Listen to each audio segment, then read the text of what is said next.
Butcher est en vie dans The Boys de saison 4 et il semble que sa tête soit parasitée par une sorte de ver. Mais qu'est-ce qui se passe vraiment dans la tête de Butcher? Est-ce vraiment la fin pour lui ou développe-t-il de nouvelles choses pour lutter contre Homelander? Eh bien, je vais tenter de répondre à ces différentes questions dans la vidéo du jour. Je suis Ludo du Ludoverse et on va s'intéresser du coup au cas Butcher et à ce qui se passe exactement dans son corps au global. Pourquoi il a des hallucinations? Est-ce qu'il n'est pas le seul à en avoir d'ailleurs dans la série? Eh bien, voilà, bon, il y a plein de questions, j'en pose plein là et il y aura plein de réponses aussi. Donc accrochez-vous bien car on est parti pour l'univers de The Boys. Let's go! Un petit peu de contexte bien sûr, pourquoi Butcher est en fin de vie? Eh bien déjà dans The Boys saison 3, on a découvert ce qu'on appelle le composé V24 ou Compound V24. Je ne sais pas lequel se prononce le mieux, vous choisissez celui que vous préférez et en gros ce composé V là, à la différence de celui de base, permet d'avoir des pouvoirs pendant 24 heures. Si on dépasse malheureusement 3 à 5 doses, eh bien il y a des effets secondaires indésirables. On n'a d'ailleurs pas listé, enfin dans la série, tous les effets indésirables n'ont pas été listés.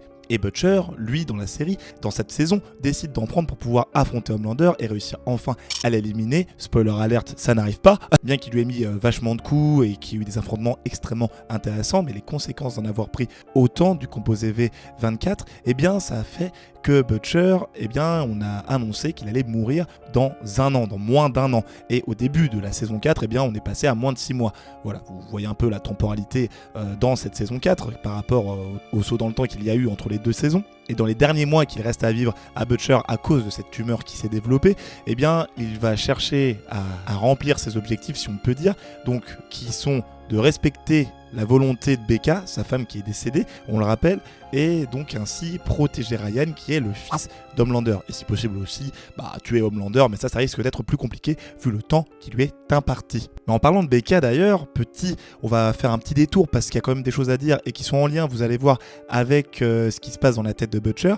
Mais répondons donc à la question, pourquoi Becca, dans la saison 4 de The Boys, est là et pas en vie mais est bien présente. Donc on remonte un petit peu dans le temps. Becca, comme je le disais précédemment, a été tuée en saison 2 par son fils Ryan qui a tenté de sauver sa mère. Il a utilisé un rayon laser, je ne sais plus comment on appelle ça, la vision calorifique si vous préférez le terme exact dans l'univers de Superman. Voilà, il s'est servi de ce rayon pour la première fois, a brûlé Stormfront qui tentait d'éliminer sa mère et a par la même occasion malheureusement blessé sa mère qui est morte de ses blessures. Pourtant, elle apparaît bel et bien dans la saison 4, mais elle apparaît exclusivement dans la tête de Billy Butcher. Elle représente d'une certaine manière la conscience de Butcher, une sorte de petit ange qui est là pour le guider et le faire prendre les bonnes décisions. Et comme on a pu le voir dans les premiers épisodes de la saison 4, déjà, il ne trahit pas Yui, il ne drogue pas non plus Ryan, qu'il aurait voulu capturer et ensuite élever dans le secret de tous pour l'éloigner d'Homelander et éviter que Ryan devienne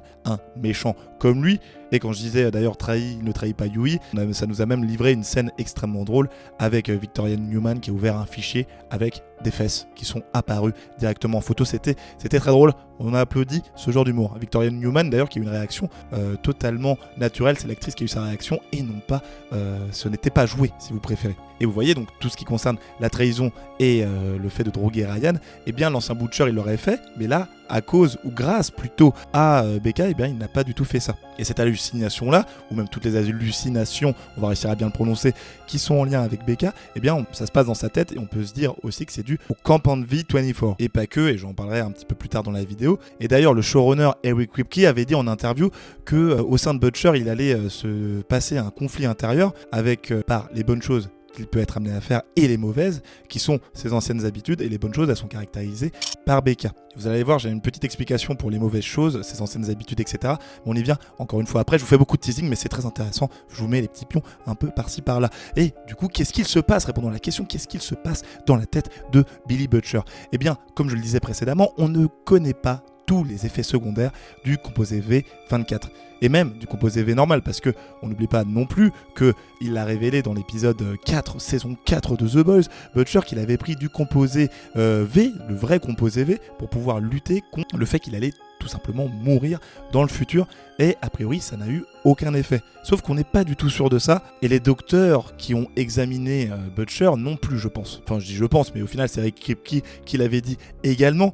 Il a dit que le V c'était une drogue mystérieuse et qu'on ne connaît pas tous ses secrets, donc on peut se dire par rapport à ce qu'on a vu et ce qui s'est passé dans la tête de Butcher que sa tumeur qui a été diagnostiquée, elle se développe de manière indépendante. Vous allez voir là, il y a une petite liste de possibilités dans le sens où déjà la tumeur quand elle se développe, c'est-à-dire que c'est elle qui va avoir les pouvoirs, qui va développer des pouvoirs dans la tête de Butcher à base de composés V, etc. et qui prend au final le contrôle de Butcher et qui va prendre le contrôle définitivement de Butcher, peut-être d'une certaine manière. Un peu comme on l'a déjà vu dans un projet autour de l'univers de The Boys, un spin-off, il y a une série qui s'appelle The Boys Presents Diabolical, qui est une série animée qui se passe dans l'univers de The Boys, que ce soit comics ou série. Et il y a d'ailleurs un épisode exceptionnel sur les débuts d'Homelander que j'ai trouvé très cool. Je vous invite d'ailleurs à regarder toute la saison, elle est quand même vachement sympa. Et dans un épisode particulièrement, on découvre une mamie qui a développé un cancer du pancréas et son mari, qui voit que sa femme va tout simplement mourir dans quelques jours, décide de voler du composé V et de lui en donner.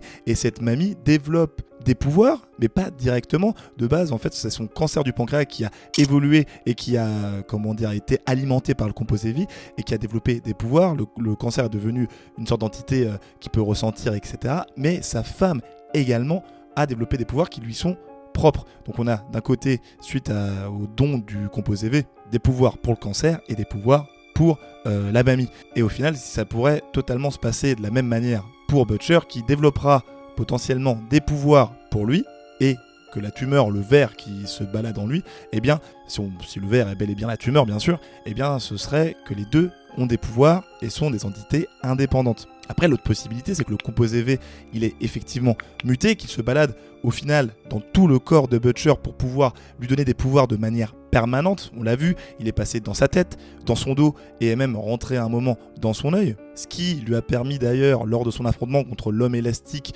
version prêtre, enfin un prêtre qui est homme élastique, eh bien il l'a affronté. On n'a pas vu, il y a eu un fond noir dans l'épisode 4 et a priori il l'a totalement défoncé tout seul. Et on peut se dire que c'est justement grâce à ce ver qui s'est déplacé et qui l'a boosté. Donc peut-être que Butcher va effectivement avoir des pouvoirs de manière permanente à l'image d'un Homelander et qui va devenir son équivalent dans les comics.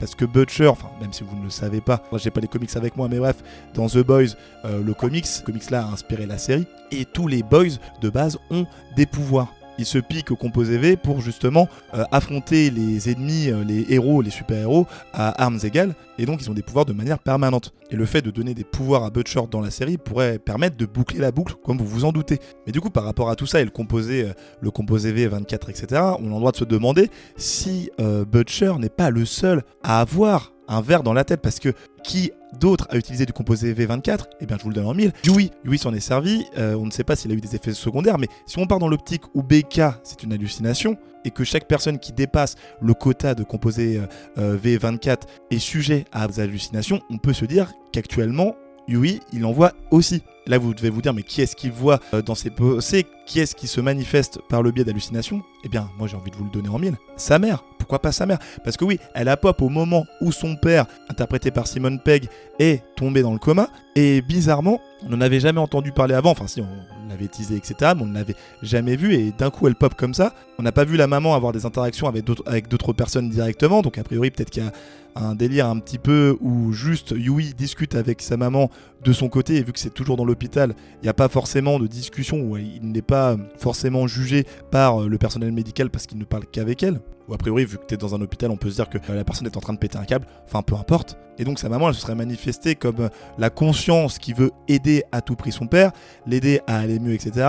Et c'est pour ça que lorsqu'elle a été témoin, vu qu'elle est dans la tête de Yui, quand elle a vu Yui demander à A-Train de lui ramener du composé V, et qu'à la fin Yui il ne voulait pas s'en servir pour sauver son père, eh bien on peut se dire que c'est la maman qui a pris le contrôle du corps et qui a au final donné du composé V à Simon Pegg pour qu'il puisse justement survivre de son coma. Donc Yui peut totalement développer, comme à l'image de Butcher, des pouvoirs de manière permanente, sachant qu'en plus son père Simon Pegg en développe également. Qui, d'ailleurs, petit aparté assez intéressant, Simon Pegg c'est lui qui a inspiré le personnage ou la création du personnage de Yui dans les comics The Boys et qui a développé également des pouvoirs. Comme ça, encore une fois, la boucle serait bouclée, patati et patata. Et d'ailleurs, en parlant d'hallucination toujours, qu'est-ce qui nous fait pas dire, pour revenir à Butcher rapidement, que le personnage interprété par Jeffrey Dean Morgan, qui est Joey Kessler, si je ne me trompe pas dans le nom, qui est bien dans les comics, etc., mais qui n'a rien à voir, il n'a rien à voir avec le personnage qu'il interprète actuellement dans la série The Boys, et bien pourquoi on pourrait pas se dire que ce Jeffrey Dean Morgan, eh bien c'est tout simplement tout le côté négatif de Butcher. Je vous en parlais précédemment, si Becca c'est le petit ange sur l'épaule, eh bien pourquoi pas Kessler en tant que petit démon sur l'épaule droite. Je dis l'épaule droite, je ne sais pas pourquoi. Choisissez l'épaule que vous préférez. J'arrive plus à parler. C'est bon, je suis un peu trop dynamique. On va se calmer. Et en gros, Kessler serait donc aussi dans la tête de Butcher et serait caractérisé par toutes les mauvaises actions et toutes les habitudes mauvaises que Butcher a, donc défoncer des gens, trahir, etc. On pourrait même se dire que c'est lui, Jeffrey Dean Morgan, qui a pris le contrôle de Butcher pour pouvoir éliminer l'homme élastique. Voilà, enfin vous voyez, toutes les pièces sont en train de s'assembler. Et on peut se dire aussi que Kripke, parce que Kripke et Jeffrey Dean Morgan, ils ont dit sur Twitter, enfin ils ont eu des petits échanges, etc., ou ils ont tweeté de manière indépendante, je ne sais plus exactement, peu importe, qu'ils seraient très chauds pour faire un spin-off sur le personnage de Jeffrey Dean Morgan. Et on peut se dire que c'est pour brouiller les pistes, parce que, ah oui, ce personnage n'existe pas et n'aura jamais de spin-off, ou du moins, si c'est un spin-off, bah, c'est la série The Boys. Donc voilà, la boucle, encore une fois, serait bouclée. Que de boucles bouclées, j'adore ça. Donc voilà, vous voyez un petit peu là où je voulais en venir par rapport à ce qui se passe dans la tête de Butcher. Et si vous vous demandez pourquoi A-Train va mourir dans cette saison, bah, j'ai fait une vidéo juste ici. Et si vous vous demandez également pourquoi le premier Deadpool est détesté, le premier Deadpool qui est apparu dans X-Men Origins Wolverine, j'ai fait une vidéo juste là, c'était Ludo du Ludoverse. Je ne respire plus, à la prochaine, salut!